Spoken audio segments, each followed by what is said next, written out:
అసెంబ్లీకి రావడానికి మీరు సిద్ధమేనా అని చెప్పి చంద్రబాబు నాయుడు గారు ఇచ్చిన సవాల్. జగన్మోహన్ రెడ్డి ఆ సవాల్ తీసుకుంటాడా? అంటే రాష్ట్రాన్ని ఎలా విధ్వంసం చేయాలా, ఎలా గోల్చాలా, రాష్ట్రంలో ఉన్న ప్రభుత్వ కట్టడాలనే ఆలోచిస్తాడు తప్ప సవాల్ని స్వీకరించే దమ్ము ధైర్యం లేనటువంటి వ్యక్తి జగన్మోహన్ రెడ్డి. నిన్న కాశీమహేష్ రెడ్డి అంటున్నాడు గొడ్డలతో వస్తారు మా వాళ్ళు ఈసారి అంటాడు. 70 ఏళ్ళ మార్పు రాలేదండి. ఇంకా ప్రజలు హర్షించరు వీళ్ళనిగా. కక్షపూరితమైన ధోరణిగా ఎవరైనా గెలిచి ఎమ్మెల్యేగా ఈ 10 మందిని తీసుకుని ఆయన జతన పోయి ప్రజా సమస్యల మీద పోరాడు. ఇంటికాడ కూర్చోటం ఉంది. నువ్వు మీకు ఉన్నటువంటి నైతిక విలువ కదా, మీ బాధ్యత కదా అది. మీ బాధ్యతని ఇంకొకరు గుర్తు చేయాలా?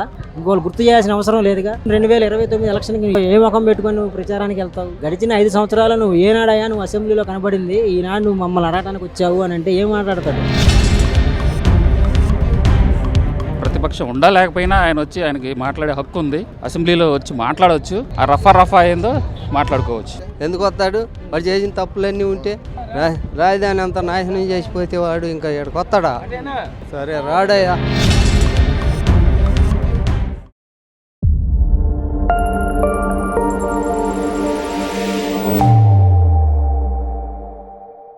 చంద్రబాబు నాయుడు గారు ఒక మీటింగ్లో మాట్లాడుతూ మాజీ ముఖ్యమంత్రి జగన్మోహన్ రెడ్డికి ఒక సవాల్ విసరడం జరిగింది. 11 మందితో ఏదైతే గత ఎన్నికలకు ముందు సిద్ధం సభలు పెట్టారు కదా, ఇప్పుడు అదే సిద్ధం పేరుతో అసెంబ్లీకి రావడానికి మీరు సిద్ధమేనా అని చెప్పి చంద్రబాబు నాయుడు గారు ఇచ్చిన సవాల్. అసలు ఈ సవాల్కి వైఎస్ఆర్సీపీ పార్టీ స్పందించిద్దా? జగన్మోహన్ రెడ్డి ఆ సవాల్ తీసుకుంటాడా? సవాళ్ళు తీసుకుంటే అంటే క్యారెక్టర్ కాదు జగన్మోహన్ రెడ్డిది. ఎక్కడైనా సరే దౌర్జన్యాలు, రౌడీజాలు, గుండాయిజాలు చేయమంటే రాష్ట్రాన్ని ఎలా విధ్వంసం చేయాలా, ఎలా గోల్చాలా, రాష్ట్రంలో ఉన్న ప్రభుత్వ కట్టడాలనే ఆలోచిస్తాడు తప్ప సవాల్ని స్వీకరించే దమ్ము ధైర్యం లేనటువంటి వ్యక్తి జగన్మోహన్ రెడ్డి. ఇంకొకటి, ఆ సవాల్ స్వీకరించాలంటే ఇతనికి రాష్ట్ర ప్రజల మీద తనని వాళ్ళ కాన్స్టిట్యున్సీకి గెలిపించిన ప్రజలపై చిత్తశుద్ధి ఉండాలి. ఆ చిత్తశుద్ధి అనేది ఉంటే ఇతను కానీ ఇతనితో పాటు ఒక 11 మంది గెలిచారు కదా, ఆ 11 మంది కూడా వాళ్ళ నియోజకవర్గ ప్రజలు వాళ్ళ మీద పెట్టిన బాధ్యతను విస్మరించకుండా వెళ్తారు, అసెంబ్లీకి వెళ్తారు. వాళ్ళకి తగిన వాళ్ళ కాన్స్టిట్యున్సీలో ఉన్న సమస్యలు ఏవైతే ఉన్నాయో అవి రైజ్ చేస్తారు, వాళ్ళ సమస్యల కోసం పాటుపడతారు. అవేమీ లేకుండా నేను అసెంబ్లీకి రాను, నాకు ప్రతిపక్ష హోదా ఇవ్వండి అంటే ప్రజలే నిన్ను 11 పరిమితం చేస్తే నీకు ఇంకా ప్రతిపక్ష హోదా ఎక్కడి నుండి వస్తుంది? 5 సంవత్సరాలు ముఖ్యమంత్రిగా చేసినటువంటి వ్యక్తికి ప్రతిపక్ష హోదా రావాలంటే ఎన్ని సీట్లు రావాలో కూడా తెలియదా? అంత అవివేకంలో ఉన్న వ్యక్తినా మేము 5 సంవత్సరాలు భరించామని సిగ్గుపడుతున్నాను నేనైతే. ఆయన విజ్ఞతకు వదిలేశాడండి. ప్రతిపక్షం సూచనలు ఇస్తే మేము అది కూడా పాటిస్తాం అంటున్నాడు చంద్రబాబు నాయుడు గారు. మరి ఆయన అసలు ప్రజా జీవితంలో నుంచి బయటకు వెళ్ళిపోయి ఆయనకు 11 సీట్లు వచ్చినాయి. ఎమ్మెల్యేగా గెలిపించారు కదా ఆయన్ని. కనీసం మరి వాళ్ళ పులివెందుల నియోజకవర్గం గురించి వాళ్ళ సమస్యలు చెప్పుకోవడం కన్నా రావాలిగా అసెంబ్లీకి. ఏంటండి ఇవన్నీ కాలయాపన అంతే. నిన్న చూడరాని ఏళ్ళలో ఇంకా మార్పు రాలా. నిన్న కాశీమహేష్ రెడ్డి అంటున్నాడు గొడ్డలతో వస్తారు మా వాళ్ళు ఈసారి అంటాడు. 70 ఏళ్ళ మార్పు రాలేదండి. ఇంకా ప్రజలు హర్షించరు వీళ్ళనిగా. ఇంకా వాళ్ళలో రియలైజేషన్ రావాలి, మార్పు రావట్లా. తీసుకుంటే బాగుంటుందని నేను అనుకుంటున్నాను. ఏదో రఫా అంటున్నారు కదా, అదేదో వచ్చి అసెంబ్లీలో చూపిస్తే ప్రతిపక్షం ఉండలేకపోయినా ఆయన వచ్చి ఆయనకి మాట్లాడే హక్కు ఉంది. అసెంబ్లీలో వచ్చి మాట్లాడవచ్చు. ఆ రఫా ఏందో మాట్లాడుకోవచ్చు తీసుకొచ్చి. రాజ్యాంగం మీద కానివ్వండి, అసెంబ్లీ మీద కానివ్వండి, అలాగే రాష్ట్రం మీద కానివ్వండి, ఏ విధమైనటువంటి శ్రద్ధాభక్తులు భయాలు ఉంటే ఇవాళ రోజున అక్కడ ఉన్నటువంటి ప్రజలు ఆయన్ని ఎమ్మెల్యేగా ఎన్నుకున్నారు అని అంటే ప్రజల యొక్క సమస్యని మీరు అసెంబ్లీలో మాట్లాడతారనే కదా చెప్పింది. దానికి ఎవరో సవాలు విసరాలి, ఎవరో మీకు ఇన్విటేషన్ ఇవ్వాలని కాదుగా. ఆల్రెడీ పులివెందుల యొక్క ప్రజలు మీకు ఆల్రెడీ ఇన్విటేషన్ ఇచ్చారు, మీకు లైసెన్స్ ఇచ్చారు ఎమ్మెల్యేగా లోపల ప్రవేశించి మాట్లాడమని. మీరు ఒక్కలే రావట్లేదు, మిగతా వాళ్ళకి ఇంకొకరు సవాల్ చేసేది ఏంటి? ఇంకా మీకు ఉన్నటువంటి నైతిక విలువ కదా, మీ బాధ్యత కదా అది. మీ బాధ్యతని ఇంకొకరు గుర్తు చేయాలా? ఇంకొకరు గుర్తు చేయాల్సిన అవసరం లేదుగా. ఇక్కడే లేనప్పుడు ఇంకా రేపొద్దున 2029 ఎలక్షన్కి ఏ ముఖం పెట్టుకొని నువ్వు ప్రచారానికి వెళ్తావు? గడిచిన 5 సంవత్సరాలు నువ్వు ఏనాడయ్యా నువ్వు అసెంబ్లీలో కనబడింది? ఈనాడు నువ్వు మమ్మల్ని అడగటానికి వచ్చావు అని అంటే ఏం మాట్లాడతాడు? ఏ సమాధానం చెప్తాడు? మరి ప్రశ్నించాలి. మరి అది జరగట్లేదుగా. 1 సంవత్సరం అయిపోయింది. ఈ 4 సంవత్సరాలు చూస్తాం ఏంటో ఎట్లా ప్రశ్నిస్తాడు. ఎందుకంటే మన దీన్ని చూసాం కాబట్టి పులివెందుల్లో దాని ప్రకారం ఏం జరుగుతుంది ఏంటో చూడాలి. ప్రశ్నిస్తేనే కరెక్ట్, ప్రశ్నించకపోతే మనం చెప్పలేము. చంద్రబాబు గారు అంత విజన్ నాయకుడు లేడనేగా అందరు చెప్పుకుంటున్నారుగా. ఒకటి కోసం ఏదో పోయేవాడిని దాన్ని రమ్మంటాం అట్టాటి వాళ్ళతోటి అనవసరం అట్టాంటి కూడా చేయకూడదు అసలు. గతంలో 23 సీట్లు ఉన్నటువంటి తెలుగుదేశం పార్టీ నుంచి 3 లాగేస్తే ప్రతిపక్ష హోదా ఉండదని మాట్లాడిన ఈ వ్యక్తి ఈరోజు ఏ విధంగా ప్రతిపక్ష హోదా కావాలి, ప్రతిపక్ష హోదా ఇస్తే వస్తానని చెప్పి మాట్లాడటం.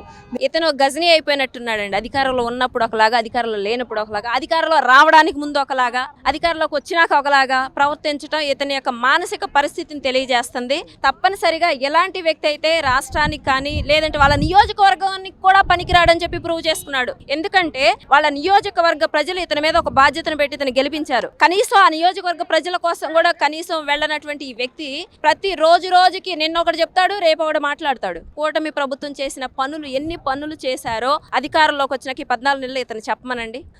ఇకపోతే ప్రతిపక్ష హోదా, ఇప్పుడు నీకున్న సీటును నువ్వు బదిలీ చేసుకో, ఇంకా ప్రతిపక్ష హోదా దాకా నువ్వు ఆలోచించు. మాకు నీ చేతనైతే నిజంగా నీకు దమ్ముంటే చంద్రబాబు నాయుడు గారు ఇచ్చిన సవాల్ని స్వీకరించి అసెంబ్లీకి రా. ఇక్కడ చంద్రబాబు నాయుడు గారి యొక్క నైతిక విలువలు కానివ్వండి, ఆయన యొక్క వ్యూహం కానివ్వండి, ఆయన రాజకీయాల పట్ల ఉన్నటువంటి అనుభవం కానివ్వండి, ఏదైతే ఉందో అది మనకి ఇక్కడ క్లియర్గా అర్థమవుతుంది. ఆయన ఏదైతే ఆ రోజున సవాలు విసిరారో అంతే ధీటుగా పనిచేశారు. ఆ తర్వాత కూడా ఆ ధీటుగా ఆ పనితనానికి యొక్క ప్రతిఫలమే ఇవాళ అనుభవిస్తున్నటువంటి అధికారం. ఆ అధికారం ఉంది అని అంటే ఆ రోజు అంతా కృషి చేశారు కాబట్టి ఈ రోజున ఆ ఫలాలను అనుభవిస్తున్నారు అనమాట. అది ఆయన సవాలు ఏ విధంగా చేశారో అనవసరం, కానీ ఇవాళ ఆంధ్ర రాష్ట్ర యొక్క ప్రజల యొక్క అదృష్టం గెలిచి ఇవాళ ఎన్డీఏ కూటమి ప్రభుత్వం ఏర్పడింది.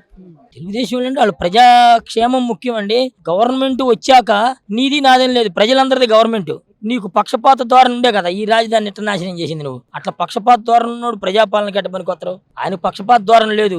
ఆయన గెలిపించిన ప్రజలకి ఆయన న్యాయం చేయడం కోసం ఆయన చట్టసభలో అడుగు పెట్టిండు చంద్రబాబు నాయుడు. మరి ఆయన గెలిపించిన ప్రజలకి న్యాయం చేసేవాడైతే కక్షపూరితమైన ధోరణిగా ఎవరైనా గెలిచి ఎమ్మెల్యేగా ఈ 10 మందిని తీసుకుని ఆయన జతన పోయి ప్రజా సమస్యల మీద పోరాడు. ఇంటికాడ కూర్చోవడం నువ్వు.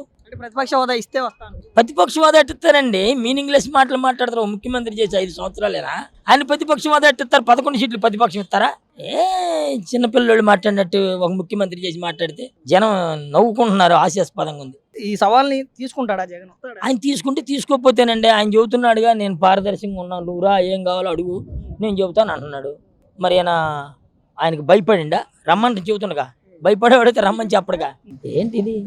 ఎందుకంటే ప్రతిపక్ష హోదా అనేది ఒక అడ్డం చెప్పేసి అసెంబ్లీలో కూటమి ప్రభుత్వంలో ఉన్న ఎమ్మెల్యేలని ఫేస్ చేయలేక ఆ ప్రతిపక్ష హోదా అడ్డం పెట్టుకొని రాలేకపోతున్నాడు అనేది నేను అనుకుంటున్నాను. గతంలో చూస్తే జగన్మోహన్ రెడ్డి మిగతా ఎవరిని కూడా అసెంబ్లీలో మాట్లాడించినటువంటి దాఖలాలు మళ్ళీ అలాంటివి జరుగుతాయి అనుకోవచ్చా? గవర్నమెంట్ ఫేస్ చేయలేక అసెంబ్లీలో ముఖం చూపించుకోలేక వచ్చి మాట్లాడలేక ఇదిగా ఫీల్ అవుతున్నాడని నేను. అసలు రాకుండా ఉండడం కరెక్టేనా? అంత ముందు కూడా లేదు కదా ఆయన. ఎప్పుడు అంతకుముందు ఎమ్మెల్యేగా ఉన్నప్పుడు కూడా ఆయన చేయలేదు కదా ఇవాళ చేయడానికి.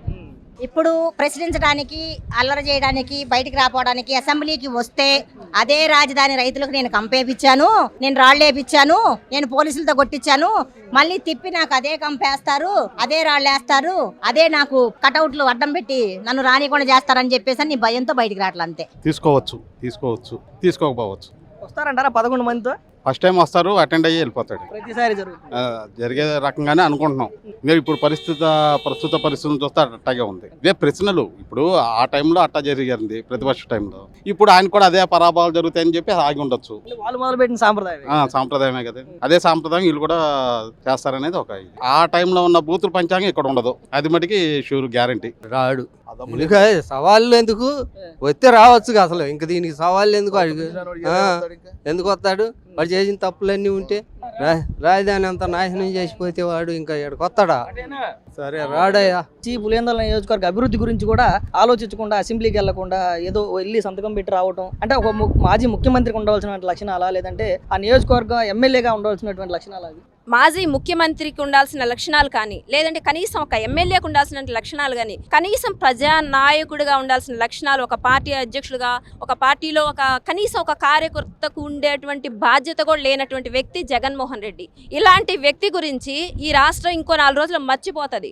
అప్పుడు మాత్రం ఈ రాష్ట్రానికి విముక్తి కలిగింది. ఎందుకంటే ఇలాంటి సైకోల్ని మళ్ళీ రానివ్వకూడదు, తరిమి కొట్టాలి. ఎందుకంటే ఇతను చేయటం చేతగాక చెయ్యలేక 5 సంవత్సరాల పాటు రాష్ట్రాన్ని అధోగతి పాలు చేసి ఈ రోజు చంద్రబాబు నాయుడు గారు అప్పుల్లో ఉన్న రాష్ట్రాన్ని చేతబట్టుకొని అభివృద్ధి పదవిలోకి తీసుకెళ్తూ ఉంటే, ప్రజల సంక్షేమం ఒకవైపు, అభివృద్ధి ఇంకొక వైపు చేసుకుంటూ వెళ్తూ ఉంటే, కనీసం అసెంబ్లీకి వచ్చేసి ఇతర కాన్స్టిట్యున్సీలోనో లేదంటే వీళ్ళ ఎమ్మెల్యేలు కలిసిన కాన్స్టిట్యున్సీలోనో మాకు ఈ పనులు కావాలని చేపించుకోవడం పక్క నుంచి ఇష్టారాజ్యంగా నాకు ప్రతిపక్ష హోదా నీకు రాదయా, నీ సమస్య, నీ కాన్స్టిట్యున్సీలో ఏమైనా సమస్య ఉందేమో కనీసం వాళ్ళ దగ్గర కన్నా వెళ్ళి వాళ్ళు అసలు ఎంతమంది ఏ విధంగా ఉన్నారు అదన్నా తెలుసుకొని చావు. ఇంకా చెప్పాలంటే కనీసం మీ కాన్స్టిట్యున్సీలో ఎంతమందికి పెన్షన్స్ వస్తున్నాయి, ఎంతమందికి తల్లికి వందనం వస్తుంది, రైతు భరోసా ఎంతమందికి వస్తుంది, ఇంకెవరన్నా ఎవరన్నా మిగులున్నారా అయ్యన్నా కనీసం అదన్నా ఒక పెన్ను పేపర్ పెట్టి రాసుకొని నీకు ఎలా గుర్తుండదు రా అసెంబ్లీకి. ఒకటండి, ఇక్కడ భయాల ఇవన్నీ కాదు, ఇక్కడ ప్రజల్ని ఎదుర్కోవటానికి ఒక శక్తి కావాలి. ఇవాళ మనం జనాల్లోకి వెళితే మనం చేసినటువంటి తప్పులు, మనం చేసినటువంటి పాపాలు మనకి శాపాలుగా ఎక్కడ మనకి తగులుతాయో, మనం చేసినటువంటి తప్పులు యమపాశాలే మనకి ఎక్కడ తగులుతాయో అనేటువంటి భయంతో ఇవాళ జగన్మోహన్ రెడ్డి బయటికి రావు. ఒకవేళ నేనేం తప్పు చేయలేదు అన్నప్పుడు మనం ధైర్యంగా అసెంబ్లీకి వచ్చి ఎందుకు మీరు మాట్లాడటం లేదు, మాట్లాడచ్చు కదా. నువ్వు ఎక్కడో ప్రత్యేకంగా ప్రెస్ మీట్ పెట్టి మాట్లాడాల్సినటువంటి అగత్యం ఏంటి? నువ్వు అక్కడ మాట్లాడేదేదో అసెంబ్లీకి వచ్చి మాట్లాడు. 5 కోట్ల మంది కాదు, ప్రపంచం మొత్తం చూస్తుందిగా, అది ఎంత రికార్డెడ్గా ఉంటుందిగా, ఇట్స్ వ్యాలిడ్ కదా. నువ్వు అక్కడ మాట్లాడేది ఇక్కడ ఎందుకు మాట్లాడలేకపోతున్నావు, ఎందుచేత మాట్లాడలేకపోతున్నావు అంటే మీడియాలో అయితే స్క్రిప్ట్ వచ్చింది, అసెంబ్లీలో అయితే స్క్రిప్ట్ రాదు కాబట్టి అక్కడ మాట్లాడలేకపోతున్నావా? ఎందుకు నువ్వు మాట్లాడలేదు? ఇవాళ రీసెంట్గా జరిగినటువంటి పులివెందుల నియోజకవర్గంలో జరిగినటువంటి ఎంపీటీసీ ఎలక్షన్లో ఏ విధంగా అయితే ఒక కుండపోతగా ఓట్ల వర్షం ఎలా కురిసిందో మనందరం చూసాము. ఏ విధంగా ప్రజల్ని భయభ్రాంతులు గురి చేయబోతూ ఉంటే ప్రభుత్వ అధికారులు అందరూ యంత్రాంగం మొత్తం అంతా కూడా ఆపి ఎలక్షన్ని సజావుగా జరిపించడానికి కారణం ఎలా జరిగిందనే చూసాము. ఇదే ధోరణి ఆ రోజున పులివెందుల అసెంబ్లీ నియోజకవర్గ ఎలక్షన్లప్పుడు కూడా జరిగి ఉండదని మనం ఎందుకు భావించకూడదు? ఇదే విధమైనటువంటి కట్టుదిట్టమైనటువంటి ఉంటే ఆ రోజు బీటెక్ రవి గెలిచేవాడేమో. ఇవాళ ఎందుకని మీరు ప్రజలకు భయపడలేదు అని అంటే, ప్రజలకు ఎందుకు భయపడలేదు? వారు వారి నియోజకవర్గాల్లో నిస్సిగ్గుగా, నిర్భయంగా, నిరభ్యంతరంగా, నిరాటంకంగా, నిర్విజయంగా వాళ్ళ నియోజకవర్గాల్లో తిరుగుతున్నారు. పులివెందుల నియోజకవర్గం నుంచి గెలిచినటువంటి జగన్మోహన్ రెడ్డి పులివెందుల నియోజకవర్గ ప్రజానీకాన్ని పలకరించినట్టుగా ఒక వీడియో బయట ఇవ్వండి. ఉంటే ఎందుకు మాట్లాడట్లేదు, ఎందుకు కలవట్లేదు, ఎందుకు భయపడుతున్నాడు గురించి ఆయన మాట్లాడాలి? భయపడేది మనమే భయపడుతున్నాం. ఎందుకు? 5 సంవత్సరాల నుంచి కోర్టు పోలా, మరి వాడికి భయం ఏముంది? కాదు, ముఖ్యమంత్రి అయిన వాడు నా ఇంటికి బేకలేడు అన్నాడు. ఆ మాటలో మాట్లాడేవాడు ఇంకేం చేస్తాడు, ఏం పరిపాలన అది. నిన్న వైఎస్ రాజశేఖర రెడ్డి గారి వర్ధంతికి వెళ్ళిన సందర్భంలో జగన్మోహన్ రెడ్డిని కలవాలంటే విఐపి పాసులు, వివిఐపి పాసులు అని చెప్పి మొట్టమొదటిసారిగా ఒక పొలిటీషియన్ కలవడానికి, ఒక రాజకీయ నాయకుడిని కలవడానికి, ఒక ఎమ్మెల్యేని కలవడానికి పాసుల పేర్లతో ఈ రోజు జగన్మోహన్ రెడ్డి నిన్న వ్యవహరించినటువంటి తీరు, దీన్ని ఎలా చూడు? ఆయన ఒక నియోజకవర్గానికి ఎమ్మెల్యే. ఓకే, గతంలో మా దౌర్భాగ్యం, నువ్వు 5 సంవత్సరాలు సీఎంగా చేసావు, ఇప్పుడు నీ దగ్గరకు రావాలంటే విఐపి పాసులు తీసుకొని రావాలి. అంటే దానికి ఎంత రేటు పెట్టారు అది కూడా మనం ఆలోచించాలి. ఆ విషయాన్ని మర్చిపోతున్నాం. ఎందుకంటే వీళ్ళు ప్రతిదానికి ఒక రేటు కడతారు, ప్రతి దాంట్లో కూడా దోచుకోవటం, ప్రజల దగ్గర నుండి తీసుకోవటమే కదా వీళ్ళు తీసుకునేది. కాబట్టి ఇతను విఐపి పాస్ అంటే ఆ పాస్ దేనికి పెట్టాడు అనేది కనీసం ఆయనకన్నా ఒక ఆలోచన ఉండాలి కదా. ఈయన దగ్గరికి రావాలంటే పాసా? నియోజకవర్గంలో ఉన్నటువంటి సమస్యలు ఒకవేళ ఏమైనా ఉంటే తెలియజెప్పుకోవడానికి వాళ్ళు వస్తారంటే కనీసం ఏమయ్యా నిన్ను ఎమ్మెల్యేగా గెలిపించాం కదా, నువ్వు మాకు ఈ చేయని అడుగుతారేమోనన్న భయంతో పాసులు పెట్టాడు. ఎందుకు? వీళ్ళ నాయకులు ఎవరైతే ఉన్నారో వాళ్ళు ఆ పాసులు తీసుకోవాలంటే కనీసం ఆ పెద్ద స్థాయి నాయకుల దగ్గరికి వెళ్ళాలి. సో సామాన్య ప్రజలు అనేది రాకూడదు ఇతని దగ్గరికి. కాబట్టే ఆయనకి ఏదైతే వ్యాపార లావాదేవీలు, అక్రమాల లావాదేవీలు, కేసులు, లేదా ఇంకోటి ఉంటాయి కదా, దౌర్జన్యాలు, గుండాగిరీలు, వీటికి సంబంధించిన లావాదేవీలకు మాత్రమే వాళ్ళు పాసులు ఇచ్చుకుంటారు. వాళ్ళని మాత్రం అలౌ చేస్తారు. సామాన్య ప్రజల కష్టాలకి తెలుసుకోవాలని ఎవడన్నా రావాలంటే అక్కడి వరకు రాలేడు, ఆ పాస్ తీసుకోలేడు. కాబట్టి సామాన్య ప్రజలకు దూరం జగన్మోహన్ రెడ్డి. కళ్ళబొల్లి మాటలు చెప్పి పేదల పక్షాన ఉంటాననేవాడి మోసగాడి మాటలు మీరు నమ్మొద్దు. ఈ విఐపి పాస్తోనే అర్థమవుతుంది జగన్మోహన్ రెడ్డి మెంటాలిటీ ఏంటి, అతని క్యారెక్టర్ ఏంటి అనేది. ఇలాంటి సైకోలని రాష్ట్రం నుండి తరిమి కొట్టండి.